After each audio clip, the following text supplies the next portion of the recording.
Green light, they're away. And they're all in their positions, ready to go. There's the light up. In true Mildura stock. The green light's on. It was a beautiful start. He's trying to get across. Great to have your company on Burning Questions. Today is October 9. We're going to look ahead to the absolutely stacked card at Melton on Saturday night, October 11. And to help us do it, three special guests. We'll start with Aaron Dunn, who's at the top right-hand corner of my screen. He's been a bit under the weather. I tell you what, there was some real serious concerns for you, Aaron Dunn. Drivers were jumping out of the trees to get on your horses over the last, I don't know how long, 7 to 10 days. But great to see you looking well. Are you feeling well? Yeah, we went to Port Douglas for a few days, and as it always happens, you get crook when you're on holidays. I think if it just slow down and, yeah, come home, and it still wasn't the best. So, yeah, gave a few other drivers a drive and probably might go to prove they might be better off staying off more often, to be honest. Gun trainer, but what do you reckon you can improve in the driving stakes? Well, sometimes happens, but yeah, I say that to Jackie a lot of times over the years. I said I probably should just get you to drive him, but then she said, "Oh no, yeah, remember you got back on that one and it won." So anyway, but just might take a little bit of pressure off if I just stuck to the training at these times. And we can get you on Burning Questions more often. Andy Gath is a regular on the show, and he's pulled up somewhere. Hopefully you haven't caused any traffic issues this time, Andy, but welcome to the program. Good to be on again, and yeah, good to see Dunny looking so well. He's looking well, he is. And Dan Mielicki's looking well. He's been up in the Sunraysia, calling up at Mildura. He's got the tan going. He's refreshed, and he's ready to launch into a big Saturday night. Welcome aboard, Dan. Yeah, thanks, Tim. Hi, Aaron and Andy. Yeah, I've covered a lot of miles this week, but I must admit I'm in good company. People that travel a lot of miles, but it's still enjoyable. I love getting to those, I say country tracks, but they're really important cogs in the harness racing wheel, and it's been a good week, and we've got a big meeting to look forward to now. Yeah, let's get stuck right into it, of course. Heats of the Derby, heats of the Oaks, and we've got the Smoking Up Sprint. We get to see the return of Kiang Zahara as well. An absolutely stacked card. APG's yearling sale dates for 2026 are locked in. Back in 5 states this year and coinciding with some of the biggest events in harness racing, with the Melbourne sale on Hunter Cup weekend and the Sydney sale on Miracle Mile weekend. The APG sales are the place to be in 2026. Head to apgold.com.au for all the details. What Barney did in Wagga was sweet. So does he lead and win his Derby heat? Looking at race 3 on the program, we're talking about horse 2 miles from Barney for Andy Gath. Aaron Dunn's got a runner here too, horse 1040 Love. And Dan and I don't have a runner. We just get to watch on and try and back a winner. So we'll start with you, Dan. I tell you what, I'm not sure if the clock was correct up at Wagga, but I'm told it's been verified a couple of times, and a 25 flat final quarter for Miles McBarney. That's pretty good going. Well, I think it's a record, an Australian record. Andy can qualify that in just a second. It is extremely fast, but he's not the only one. And he's very fast, but this race is just about a lap further, a kilometre further. So I think the trick with my ultimate Barney, look, you feel like he's an older horse because he's been around the aged runners seemingly all through the year here. So he's got a wonderful grounding. He could get pretty keen in his races and fire up a little bit. My little concern would be the 2760. But we've seen in heats previously that these races in the last few years, some of them have been run like their 800-metre race, and they just sprint home and they walk early at very pedestrian speed. So he's got the advantage, I think, of being able to lead. But the horses on the back line are the ones that will pressure Fox down and hesitate. I think my ultimate Barney will run well. He's probably, well, there's no doubt in my mind. Hopefully I'm not insulting here, but he's a better chance to win the heat than he is the final. Yeah. He draws well. He should find the front here. Andy, we'll come to you. Is that the way you said he'll get the front? And if that is the case, you're pretty keen to hold it. And, you know, I don't think he's been beaten from in front in your care. He did get beat once at Bathurst, but that's when he sort of over-raced, and I think he went about 26 down the back and got sort of beat right on the line, going 51 heat at Bathurst. So, yeah, no, he's a quality horse. He's, you know, he won a race at Melton earlier this season, sitting at death over 2200, which, you know, doesn't get done very often. So he's a quality horse, but, you know, he's got great opposition too. So we're aware of that. You know, that Wagga last quarter apparently was Australian record. The previous fastest last quarter was 25-1. I think Captain Ravishing when he won at Ballarat. So, as Norm said, did we get any extra money for it? We didn't, but it's a record there that probably will get broken somewhere down the track. So, no, I think you'll find the top. He's got natural gate speed. He's relaxing a lot better in his races, and turned into a really good racehorse. So, yeah, it all depends on what type of pressure he gets. I think he'll be good over the 2,700. Yeah, he's a winning chance, but I think the market's probably got $3.50, 3 horses. Him, Hesitate, and Foxdan. We know they're quality horses. They weren't far away in the Eureka, so it's probably a drop down in class for them. But we've got an opportunity anyway for the barrier draw. Yeah, for sure. Hey, Dan, just quickly back to you. We were there that night, weren't we, when Captain Ravishing went 25-1. I think it might have even come up 25 flat on the board, but I think you said hold on to your hats on that occasion. That was pretty fast. Yeah, it was fast. It's great to see, but usually when that happens, they're running just a fast last 600 metres or so. It's not as if it's at the end of a fast run race normally, but it's good to highlight just how quick they are. But with all due respect, I reckon if my Ultimate Barney and Catch a Wave had a race over 500 metres, Catch a Wave, well, I'm sure would win it. And I'm not trying to drag my Ultimate Barney down, but if you took a section out of the way Catch a Wave races, and as quirky as he is, I don't think I've ever seen a faster horse cover 200 metres in my whole life than Catch a Wave. But it's the 200 metres that he wants to run it, not necessarily the last 200. Yeah, and even Kate tries to stop him sometimes. So, yeah, we'll go to you here. Dunny, you've got horse 10, 40 Love, having a bit of a look at the market here. He's around about the $9 on the fixed odds at the moment. It's not going to be easy for you, drawn where you are. And is he going at his absolute best at the moment? Oh, look, I think he's, going probably as good. Whether he's put just racing him. I've been racing him every fortnight. And I sometimes wonder whether he might have just put a bit of weight on. He's always on a diet. And, I feel like I can't work him any harder than I am. Nearly be good to have a swimming pool for him, to be honest. But no, look, he's probably going to be find it a bit tough. I might have to get on my bike early and get rolling and get forward maybe before those other two, or hope that they got running and made a bit of a race of it. The trouble, like you said, a lot of these races they're just trying to get through to the final, and if you're not up the front, they'll run that quick quarter, and he's probably got no hope of getting into it if I don't get up there early. So, yeah, it's Andy's horse is going terrific, and yeah, others will have to do a bit of work, and Hesitate's probably more of a sit sprinter, so it'd be interesting. He'd want a bit of cover if he did go around, hopefully. So then that might be an opportunity for me, but we'll see what happens. Good stuff. We've lost Andy, but we'll keep pressing on. Well, hopefully he joins us soon. We'll move on to question number 2. Pride's Easy Feed are the sponsors. They stand as a proud supporter of the harness racing industry with their set recipes and quality ingredients to give the trainer confidence in what they're feeding. So make the switch to Pride's and start getting the result you've been chasing. On cue, Andy Gath's in the lobby. I'll press admit, and he returns. How about that? Question 2. We know Grimo's a freak, so can our Sweet Delight continue the streak? We're moving on to the second heat of the Victoria Derby. Welcome back, Andy. You haven't missed anything. You just missed Dunny declaring 40 Love as an absolute moral. That's the only thing. So, not quite.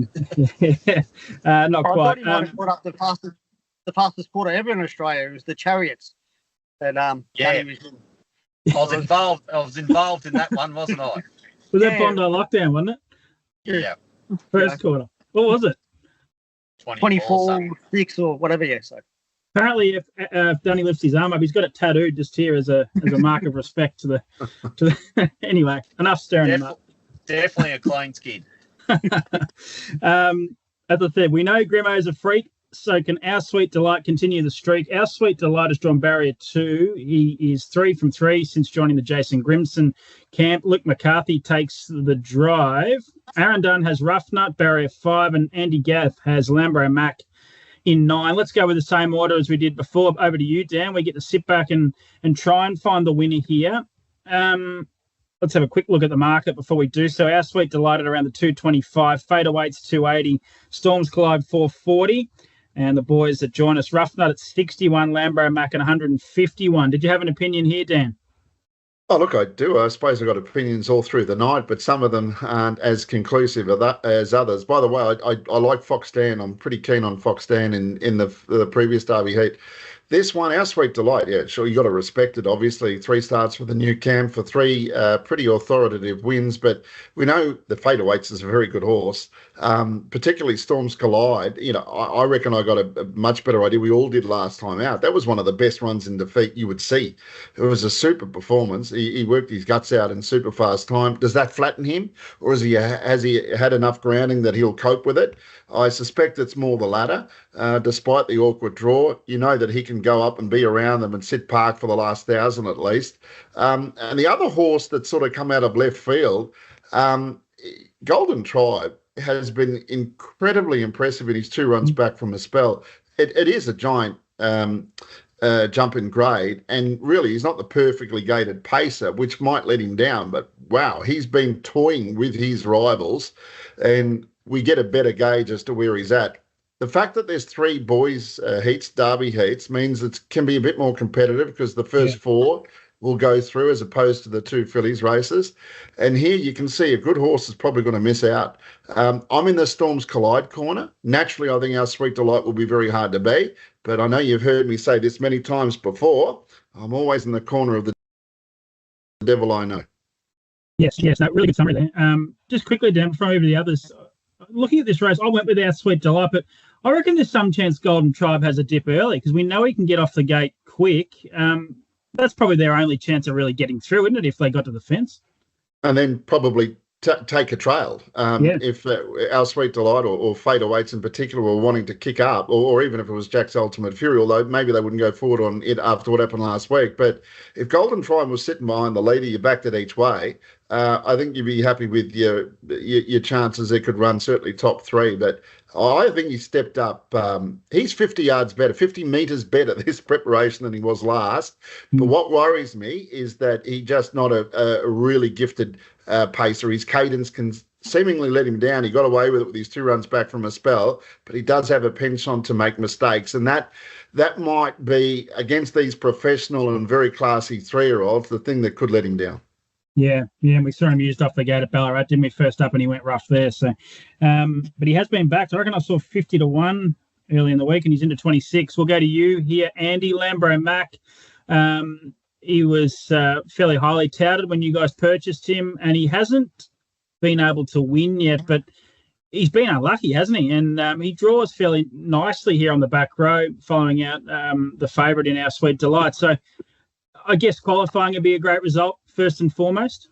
Yeah, obviously, he's a rough place chance. He's had a few health issues when we first got him, so he was always on the back foot. But, yeah, he's been unlucky his last few runs. He's sort of had a few things against him. So still think he's not where we want him to be at, but I think he'll get there in time and he's going to be a nice horse for the future. But he'll just dive straight to the fence. And, if he could run, 3rd or 4th, be a great effort by him, to sneak into the final. But beyond that, I think another sort of month's time, 6 weeks' time, be a horse to follow.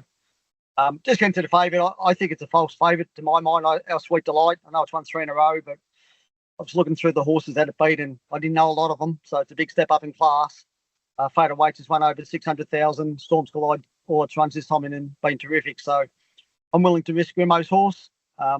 It's a good combination. You've got Luke McCarthy and Jason Grimson. You probably shouldn't draw barrier 1. You probably shouldn't be potting them, but from what I see, I think it's a huge step up in class. But still might get the job done, but I'd be willing to bet around it. Yeah. We'll move over to you here, Dunny. Are you a bit like Andy? If you could run 3rd or 4th, you'd be wrapped? Yeah, extremely wrapped. I probably, my blokes jumped out of the ground and been going really good, but, jump into this class and, a bit extra distance. He needed a great draw, and for some reason I didn't seem to draw too well with me 3 runners this week. So, yeah, it makes it hard. But I'm probably a little bit like Andy too. I had a bit of a look at this Sweet Delight earlier and just thought, well, didn't really know the ones other than Big Stanley's horse and didn't really look at the race. But, Grant Dixon, he'd be like pushing forward, I would imagine, and getting forward. And he may have the good run on him, but Emma Stewart runner, name eludes me at the moment. Yeah, Storm's Collide. He's, my two were in that race, and he sat outside him, and they probably did go slow and then quick down the back, and then mine couldn't quite get into it enough. But he went huge that night, so he's and I've been in a few races with him where he has gone really big, so he's a definitely good chance. Yeah. Good stuff, boys. That is the wrap of the second heat for the Victoria Derby, race 4 on the card at 7:41 p.m. Let's move on to a couple of the legs of the main quaddie. And first of all, Logical Staffing Solutions provide labour hire and recruitment services to the transport, warehousing, automotive and manufacturing industries. The logical solution for your staffing needs. It looks another straightforward task for Leap to Fame, but how do we make money if that's the aim of the game? Race 6 on the card, second leg of the main quaddie. And Leap to Fame, the champ, is here at Melton. He won this race last year, so he's going for back-to-back wins. He gets barrier 6, and he's a very short price favourite. None of us are involved in this race, so we can mix the order up a bit here. We'll go with you first, Andy. Dunny's dropped the phone there, by the look of it. How do we make some cash here?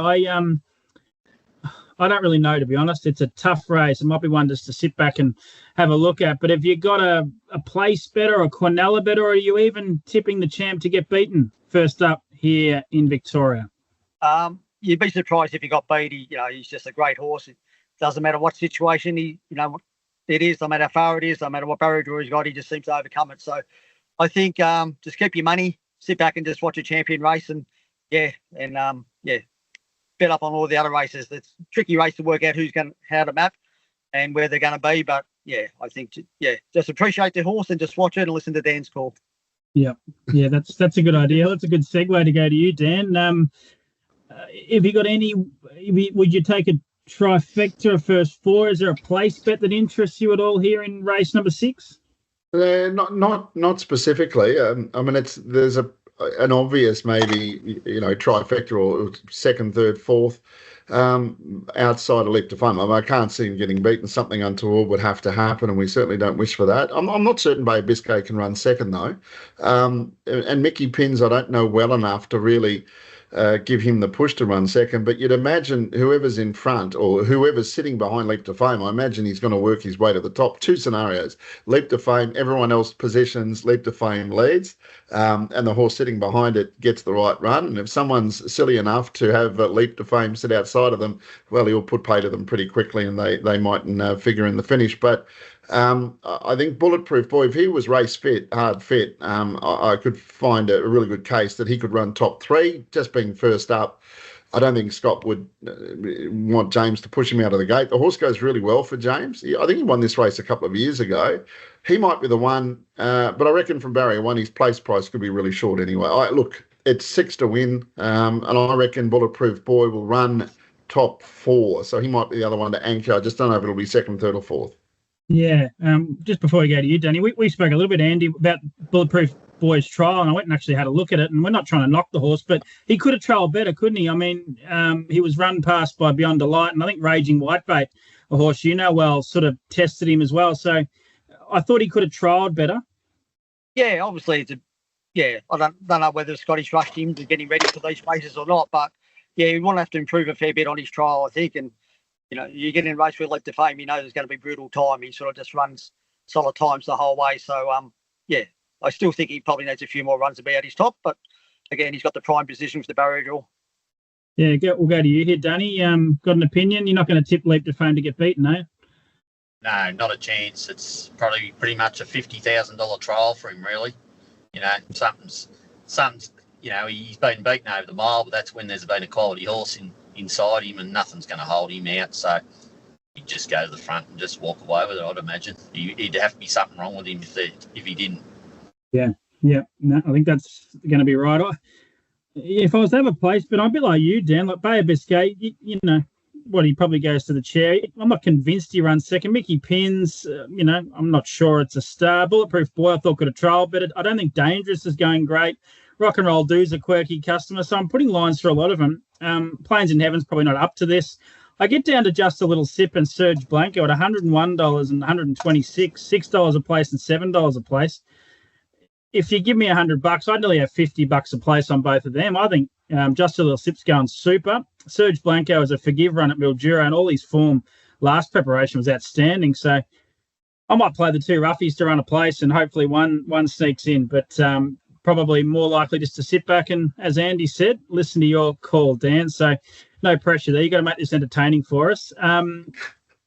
You got pretty close the other day too. I think I mentioned it on track. I think you went with 22 metres as a margin. You might have missed by about 90 centimetres. Not a bad effort. What horse was that? Gilby Ballerini, I think it was. Yeah, right. Yeah, and there you go. Well, there you go. I've got to work harder on getting my distances right then. Correct. Hey, let's move on to the fourth and final question. It is looking at race 7 on the card. It's great to have Zahara back, but will she prevail in her return to the track? Race 7 is a Logical Staffing Solutions VL Dullard Trotters Cup at Group 3 level. $30,000 event. So quick look at the market. Kiang Zahara at $1.60. RC Phoenix $2.40. Then we're out to $8.50 Olivici. $9.50 What's Up Party Time. And roughies for the rest. Kiang Stuka, nephew of Sunoco Maori's Mac. Andy, he's not in your care anymore. We'll start with you. What's Up Party Time? So I don't expect you'll be hanging off his tail, but you probably wouldn't want him to win, would you? That's probably fair to say. Probably not. I think I've done a fairly good job with him. So, yeah, but unfortunately he's not there anymore, but owners have the right to send the horses wherever they want to. So, yeah, he's a lovely little horse to work with, CJ. So wish him all the best for the future. Probably haven't got much competition for him at the moment, so I don't have to race against him. But getting back to this race, it's great to see the great mare back in Kiang Zahara. We've probably been hanging out to get her back on the racetrack. Her stable mate's been doing the job since she's been away. Gilby Ballerini, she's been going terrific. But don't give me race. We know RC Phoenix can just improve so much when he finds the pegs. He couldn't win the Dominion Heat, but since he found the pegs, he was dominant in that. Led over in Cambridge and won, so he's just a far better horse when he finds the pegs, RC Phoenix. And even though his figure form probably doesn't look that great, still been running great times and standing starts off big handicaps. So I think it's a 2-horse race. So it's going to be a great clash. Don't really know who to back, but I'm pretty sure they'll run the Quinella anyway. Andy, you don't think there's any chance Kiang Stuka holds out RC Phoenix? I don't think so. I think, Zahara will probably go forward anyway, so we'll just kick up anyway. Yeah. We'll go to you here, Dunny. Kiang Zahara, RC Phoenix. It's a 2-horse race in the betting. Do you see it that way? And if so, which one are you leaning to? Yeah, definitely a 2-horse race. And, it's like Andy said, if, Phoenix finds the front, it makes it hard. But, geez, you look at Ballerini, she was always chasing her home, and look how she's going. If Zahara's come back better again as an older horse, or she should be able to nearly do anything and win. But, she's still got I did see something about getting race fitness into her might be the key. So she might still be a little bit underdone, and that may tell its toll. But you wouldn't be surprised if she just goes straight past too with the speed she's got. So just be a good, great race to watch, to be honest. Yeah, it will be. We'll come to you here, Dan. $1.60 Zahara, $2.40 Phoenix. You could be critical of RC Phoenix. I mean, he's been well beaten in his 2 goes this time in, but they've been off big handicaps in unsuitable sort of races. So if he finds the fence, he'll be really hard to beat. But is Kiang Zahara just going to be too good? How do you see it? Yeah, well, look, everything that everyone has talked about so far is spot on here. But the 2 things are RC Phoenix, is he going as good? Mobile suits, gets in front, big advantage. Race fitness has got to be a plus. Kiang Zahara comes off a bit of an issue. She's first up, long campaign. I know Jason Lee, when he's driven, some of their horses when they're drawn 7, and it makes sense. If it was our horse, what would we do? Or what would we want done? She might just be yards better, and it's simple as that. Off a small field, outsprints them. However, she'll build into her campaign. She's not going to be screwed down yet. Who's going to have her at 100% for this first up run? It's a Group 3. Should be a Group 1, a Dullard Cup with the history it's got, but it's a Group 3. If RC Phoenix is going to beat Kiang Zahara, this is it. I'm swinging RC Phoenix way. I feel a bit un-Australian by doing that, but it might be the advantage he gets if he ends up in front. And Kiang Zahara, as Dunny said, might just blow them away. Even 3/4 fit, she could be 100 yards better than them. That mightn't surprise anyone. but it's an opportunity where RC Phoenix can win. If he can't win this race, got to be careful. So if he can't win this race with Kiang Zahara, he's going to find it very difficult, if not impossible, to beat her down the track. Yeah. And I must admit, I haven't really settled on which way I'm going to go yet. I don't know. It's not a betting race. I'm convinced of that, but I've got to tip one somewhere. I'm not sure. And I don't think it'll be any of the other 5 horses. That's a great look at 4 of the races on the card. Now it's time for the Sharps Bakery Best Bet segment. Before we go to that, we'll start with you, Dunny. Any chance you'll have a horse there in the stable and look to buy a slot for the Birchip race in March next year? Look, I think I'll put in a bid for it. I've even been asked would I supply a horse for someone if they did get a slot. So that was quite interesting. But yeah, for that, just for the, I spend a lot of money on horses and breeding, and I'm on the way with a heap of mares on the back now. So another 10 grand's not going to probably kill me, and I may just have one right. Some of them better ones I think would be good chance of going it. So I'm not sure when I haven't seen too many details on it yet, or when we're going to put in a bid, but yeah, we'll have a bit of a go, I think. Good stuff. November 14, you need to have it in by, Dunny, so don't miss it. November 14, You got a month. Best bet on Saturday night, is it one of yours, or are you going to look elsewhere? Look, I would have loved to pick up Elvis had a better one, maybe just to draw in front of him. I might have put him as a good place bet, but yeah, found it very hard, and I haven't got my laptop with me today because I'm on the road. So I've gone with the last Oaks heat, and I'll go with the number 1 for a place, the Tasmanian horse. I think it's run a little bit of time over there, and just thought, I'll put in a bit more of a roughie this time. Okay, what's that? Barbary Tales, is it? Yeah. There you go. That's good. I never heard of that one. So race 10, number 1, Barbary Tales. Each way or a place? What are you? I reckon to? just go for a place, I think. If it wanted to be an exceptional effort, but she goes good. In form. What's that? She goes really good. I've been really impressed with her. Okay. Yeah. Good stuff. I haven't got to that race yet, so I have to put the fine-tooth comb on Barbary Tales. Hey, Dunny, just looking here. Pick up Elvis. He'll be a 4-year-old next March. He's a rating 70. If you can just get him into that, keep him under 90, he might be a nice little Birchip running of the Bulls horse. He could be, yeah. Whether he's a little bit quirky on the smaller track, he may not be quite the horse. We'll just have to wait and see. There's a few coming through there that may have to just put him on hold for a little while, maybe. Yeah, no, he's a ripper, that pickup, Elvis. Hey, Dan, best bet for you, please, on Saturday night? Oh, look, I think Remus Phoenix, the horse is flying. If we've seen before coming from last at the top of the straight and reeling them in, only has to be within the same suburb, and I think it's the one. It's my best bet for the night, Remus Phoenix. Oh, I don't like this, Dan. I was going to go penny. Well, I'm going to have to go penny. I really didn't want to go head to head because that worries me, but I'm going to go with it. Race 8, number 3, Penny. I think she'll lead. I think she's come back in great form. And I think Remus Phoenix will go back to near last. And I'm just hoping Penny's a bit better than Imperial Command, Dan, and can just stave him off. But we could run the Quinella. So I'll go race 8, number 3, Penny. Andy, what are you going to do? Are you going to go with one of yours, or are you, knowing you probably go leap to fame to run a place? Yeah, that's it. No, I was looking for one that wasn't mine, and I wrote down one name as Barbary Tales each way, and Dunny come out with it. So, but I feel compelled that I've got 2 co-owners here of me horse Imperial Command. I'll put the pressure on him and me owners, so I'll go with Imperial Command. I think it's a slightly drop down in class. He's got terrific gate speed.